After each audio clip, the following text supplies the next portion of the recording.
중보기도단의 찬양을 통해 하나님 홀로 영광 받으신 줄 믿습니다. 우리는 인생을 살면서 수많은 위기를 만납니다. 이 위기는 그리스도인이든 비그리스도인이든 누구나 겪는 것이죠. 그러나 위기를 당할 때, 고난과 환난을 겪을 때 그리스도인 이 신자와 비그리스도인인 불신자의 모습이 다르죠. 어떻게 다릅니까? 세상 사람들을 위기를 당하면 근심하고 불평과 불만을 토로하며 자신의 힘으로 위기를 극복하고자 수많은 노력을 시도합니다.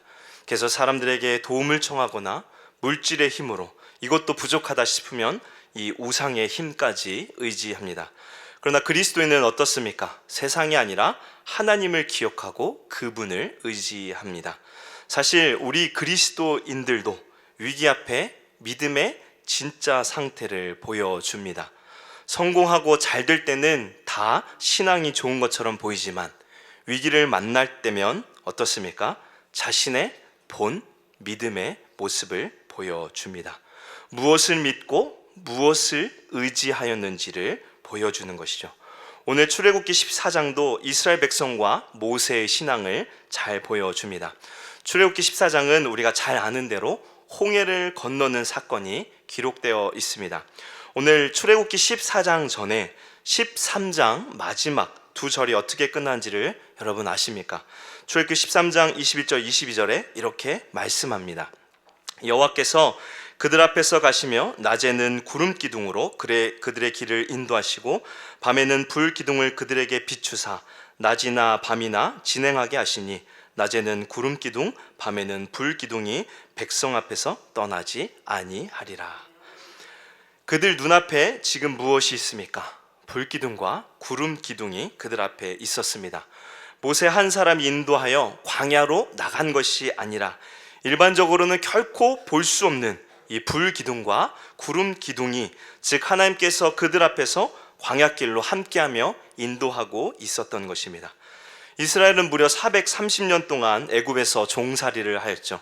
종이었던 이스라엘 사람들이 어떻게 애굽에서 나오게 되었습니까? 하나님께서 10가지 재앙을 내리셨는데 이 재앙이 이스라엘과 애굽을 구별해서 애굽에만 재앙이 내렸죠. 이 재앙으로 인해서 애굽은 너무나 많은 희생을 치렀습니다. 특히 마지막 재앙인 장자의 죽음으로 애굽은 어떻습니까? 큰 고통과 아픔을 겪게 되죠. 완악하게 버티던 바로는 결국 이스라엘로 떠나 여호와를 섬기라고 말합니다. 하나님의 능력으로 이스라엘은 애굽에서 나오게 된 것입니다. 심지어 애굽 사람들이 이스라엘 사람들이 애굽에서 나갈 때 많은 은금 패물과 의복을 주죠. 애굽에서 나와 광야로 들어가는 이스라엘은 얼마나 의기양양하게 나아가겠습니까? 애굽에 행하신 재앙을 그들이 보았고 또 지금 자기들을 인도하는 구름 기둥과 불 기둥을 보고 있습니다. 그런데 하나님께서 출애굽기 14장 1절 2절에 이렇게 말씀하십니다. 보시면 여호와께서 모세에게 말씀하여 이르시되 이스라엘 자손에게 명령하여 돌이켜 바다와 믹돌 사이에 비하히롯 앞 곧 바알스본 맞은편 바닷가에 장막을 치게 하라. 광야로 나아가는 진행 방향을 바꾸어 바닷가, 즉 홍해 앞에 장막을 치라고 명령하시는 것입니다. 애굽에서 가나안 땅으로 가는 지름길이 있었는데 이 길에는 길목마다 그 지역의 나라의 주둔군이 배치되어 있었기에 크고 작은 전쟁을 치를 수밖에 없었습니다. 이러한 전쟁을 치르게 된다면 당연히 이스라엘 백성들은 애굽으로 돌아가고자 할 것입니다. 왜냐하면 비록 애굽에서 노예처럼 살았지만 날마다 이 생명의 큰 위협을 받지는 않았기 때문입니다. 그렇기에 이 앞장인 출애굽기 13장 17절에 이렇게 말씀하죠. 바로가 백성을 보낸 후에 블레셋 사람의 땅의 길은 가까울지라도 하나님이 그들을 그 길로 인도하지 아니하셨으니 이는 하나님이 말씀하시기를 이 백성이 전쟁을 하게 되면 마음을 돌이켜 애굽으로 돌아갈까 하셨습니다. 그래서 하나님께서는 출애굽기 14장 2절의 말씀처럼 돌이켜 홍해 앞에 진을 치게 하신 것이죠. 그리고 또한 한 가지 이유가 더 있었는데요. 3절과 4절에 그렇게 하신 이유를 또 말씀합니다. 보시면 출애굽기 14장 3절 4절인데요. 바로가 이스라엘 자손에 대하여 말하기를 그들이 그 땅에서 멀리 떠나 광야에 갇힌 바 되었다 하리라. 내가 바로의 마음을 완악하게 한즉 바로가 그들의 뒤를 뒤따르리니 내가 그와 그의 온 군대로 말미암아 영광을 얻어 애굽 사람들이 나를 여호와인 줄 알게 하리라 하심에 무리가 그대로 행하니라. 하나님께서 왜 홍해 앞에 진을 치게 하셨습니까? 바로로 하여금 이스라엘 백성이 광야에서 가다가 길을 잃어버려서 광야에 갇히게 되었다고 착각하여 이스라엘을 추격하도록 하기 위함이었다고 말씀하죠. 이스라엘 백성들이 광야를 가는 길에 홍해를 만난 것이 아니라 하나님께서 의도적으로 홍해 앞에 진을 치게 한 것이고, 이를 통해 하나님의 영광이 드러나며 온 세상이 하나님을 알도록 하기 위함이었던 것입니다. 하나님의 말씀대로 바로는 이스라엘이 광야에 갇혔다는 것을 듣고 병거를 갖추어서 바로의 추격을 합니다. 바로는 이스라엘이 광야에 갇혔다는 말을 듣고 모세와 그의 신의 능력이 사라졌다고 여겼고, 그에 대한 두려움이 사라지자 장정만 60만이나 되는 노예들을 풀어주기에는 너무나 아까웠던 것입니다. 이에 바로의 마음이 변하여 그들을 쫓아간 것입니다. 무엇보다 8절 말씀을 보면 이스라엘 자손이 담대히 나아간 것에 대해서 바로가 모욕감을 느꼈기에 그 마음이 완악하게 변화해버리며 그들을 쫓았던 것입니다. 물론 8절에 하나님께서 바로의 마음을 완악하게 만들었다고 말씀하는데요, 여기서 완악하게 만들었다는 것은 하나님께서 바로의 마음을 억지로 악하게 만들었다는 뜻이 아니라 그의 마음이 선하게 돌이키지 않고 악한 그대로 되도록 그냥 두었다는 것입니다. 즉 하나님께서는 바로가 그의 악한 마음대로 행하도록 버려두신 것입니다.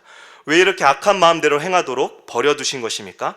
이를 통해 하나님의 하나님 되심, 하나님의 영광을 드러내기 위함입니다. 그러나 이를 모르는 이스라엘 백성은 어떻습니까? 하나님의 놀라운 기적을 보고 지금도 그 기적과 함께하면서 담대하게 나아가던 이스라엘 백성들은 애굽 사람들이 자기들 뒤에 이른 것을 보자 심히 두려워했습니다. 그리고는 하나님을 향해 크게 부르짖었지만 모세를 향해 불평과 불만을 토로합니다. 11절에 보시면 그들이 또 모세에게 이르되 애굽에 매장지가 없어서 당신이 우리를 이끌어내어 이 광야에서 죽게 하느냐? 어찌하여 당신이 우리를 애굽에서 이끌어내어 우리에게 이같이 하느냐? 이스라엘 백성은 왜 하나님이 아닌 모세에게 원망을 했을까요? 그들은 눈에 보이지 않는 하나님을 온전히 믿지 못했습니다. 10가지 재앙을 보았고 불기둥과 구름기둥을 지금 보고 있음에도 그들은 그 모든 일의 근원을 누구로 본 것입니까? 눈에 보이는 모세입니다. 이스라엘 백성들의 원망을 통해 그들의 신앙을 볼 수 있는데, 그들은 눈에 보이지 않는 하나님을 의지한 것이 아니라 눈에 보이는 모세를 의지했던 것입니다. 이것은 후에 시내산에서 벌인 금송아지 사건에서도 볼 수 있죠. 모세가 긴 시간 동안 그들의 눈에 보이지 않자 그들은 두려워 자신들의 눈에 보이는 금송아지를 신으로 만들었죠. 이처럼 이스라엘 백성들은 그렇게나 기적을 체험하고 있었음에도 하나님을 온전히 믿기보다 그들은 사람 모세를 믿었던 것입니다. 그리고 이내 자신들의 상황과 기대에 다르게 어려움과 고난이 닥치자 그들은 모세에게 왜 이곳 광야까지 끌고 와서 죽게 만드냐고 불평과 불만을 쏟아 놓습니다. 그러면서 12절에 이렇게 말하는데요, 12절에 보시면 우리가 애굽에서 당신에게 이른 말이 이것이 아니냐? 이르기를 우리를 내버려 두라. 우리가 애굽 사람을 섬길 것이라 하지 아니하더냐? 애굽 사람을 섬기는 것이 광야에서 죽는 것보다 낫겠노라. 광야에서 죽는 것보다 뭐 하는 게 더 낫다고 말하고 있습니까? 애굽을 섬기는 게 낫다고 말하죠. 하나님께서 왜 이스라엘을 애굽에서 이끌어내셨습니까? 그저 자유를 주고 편안과 삶의 윤택을 주기 위해서가 아닙니다. 하나님께서는 아브라함과 한 약속을 지키기 위해서 애굽에서 건져내셔서 가나안 땅으로 이끄신 것입니다. 그런데 이스라엘 백성은 애굽에서 건져내심을 자신들의 유익을 위한 것으로만, 자신들의 욕심을 채우기 위한 과정으로만 여긴 것입니다. 이러한 잘못된 믿음에서 어려움과 곤경에 처하자 이내 애굽으로 돌아간 것을 택하자고 한 것입니다. 여러분, 우리들은 어떻습니까? 우리의 유익을 위해, 우리의 성공을 위해 하나님께서 우리를 택하시고 구원하여 주신 것일까요? 하나님께서 우리에게 베풀어 주신 모든 은혜를 우리는 우리 자신들의 욕심 안에서 해석하고 이해하는 경우가 많습니다. 그래서 성공하지 못하면, 잘 되지 못하면 그것이 하나님의 뜻이 아닌가 하는 잘못된 신앙을 보여주죠. 또는 우리가 성공을 누리지 못하거나 내가 누리는 평안과 기쁨이 방해를 받거나 침해를 받으면 어떻습니까? 하나님의 뜻을 살피기보다 우리는 그 자리에서 하나님을 원망하거나 하나님보다 다른 나은 것을 얼른 찾아 의지하지 않습니까? 제가 서두에 말씀드린 대로 우리의 삶이 잘 되고 있을 때 우리는 상당히 훌륭해 보입니다. 이스라엘 백성들도 애굽에서 나와 광야로 나아갈 때 8절에서처럼 담대하게 나아갔다고 말씀하죠. 누구나 잘 될 때는요, 입에서 찬양이 술술 흘러나옵니다. 그러나 이내 어려움이라는 현실을 마주하면 어떻습니까? 이스라엘은 근심하며 두려워하고 불평과 원망을 합니다. 우리는 어떻습니까? 우리는 어려움과 고통 앞에서 어떻게 반응하고 있습니까? 하나님의 기적을 경험하면 우리는 더 믿을 것 같지만 지금 이스라엘 백성들을 보세요. 놀라운 기적을 체험하고도 그들은 하나님을 불신하고 있습니다. 그리고 심지어 지금 이스라엘이 겪는 상황은 하나님께서 계획하신 일이라고 말씀하죠. 그것을 모세에게 말씀했고 3절에 보면 그 말씀대로 무리가 그대로 행했다고 말씀합니다. 그럼에도 어려운 상황에 놓이게 되자 이스라엘은 이내 이렇게 환경을 만든 하나님과 모세에게 불평하며 자신들의 안위를 보장받을 수 있는 곳으로, 그쪽으로 눈을 보이지 않는 하나님이 아니라 애굽을 택한 것입니다. 이스라엘 백성들의 실제의 그 본 믿음의 모습을 보여주는 것입니다. 그러나 이러한 상황에서 모세는 달랐습니다. 모세는 이스라엘의 백성을 향해 이렇게 말합니다. 13절 14절인데요. 모세가 백성에게 이르되 너희는 두려워하지 말고 가만히 서서 여호와께서 오늘 너희를 위하여 행하시는 구원을 보라. 너희가 오늘 본 애굽 사람을 영원히 다시 보지 아니하리라. 여호와께서 너희를 위하여 싸우시리니 너희는 가만히 있을지니라. 모세는 이스라엘 백성들에게 두려워하지 말라고 선언합니다. 모세라고 두렵지 않았을까요? 그러나 모세는 약속을 따라 구원을 이루시는 하나님께서 결코 그냥 버려두지 않으실 것을 믿었습니다. 삶의 문제 앞에 누구나 두려워하고 염려하겠지만 그리스도인의 상황은 다릅니다. 그 어려운 상황 가운데 항상 누가 함께 하십니까? 바로 하나님께서 함께 하시죠. 그 하나님께서 어떻게 하십니까? 13절의 말씀처럼 우리를 위하여 구원을 행하십니다. 모세는 하나님께서 자기 백성을 위하여 구원을 행하심을 믿었습니다. 그렇기에 두려워하지 말라고 말씀하는 것이죠. 그리고 두려워하지 말고 한 표현 뒤에 또 무엇이라고 말씀하고 있습니까? 13절에 보면 가만히 서서 보라고 말씀하죠. 14절에도 너희는 가만히 있을지니라 라고 말씀합니다. 이것이 무슨 뜻일까요? 여러분, 구원은 누가 이룹니까? 하나님께서 하시는 것입니다. 우리가 하는 일은 아무것도 없습니다. 우리의 구원도 보면 성부 하나님께서 작정하시고 성자 예수님께서 십자가의 대속을 이루셨으며 성령 하나님께서 각 사람에게 임하셔서 믿음을 주셔서 적용하고 구원을 얻게 하십니다. 이 구원의 일에 우리가 한 일은 아무것도 없습니다. 가만히 서서라는 뜻도 이와 같습니다. 애굽에서 나오는 과정에서부터 가나안에 들어가는 모든 여정 동안 이스라엘 백성들이 한 것이 있습니까? 아닙니다. 하나님께서 모든 것을 다 하셨죠. 10가지 재앙을 내리셨고 불기둥과 구름기둥으로 인도하셨으며 광야에서 먹이시고 입히시고 그들을 인도하셨습니다.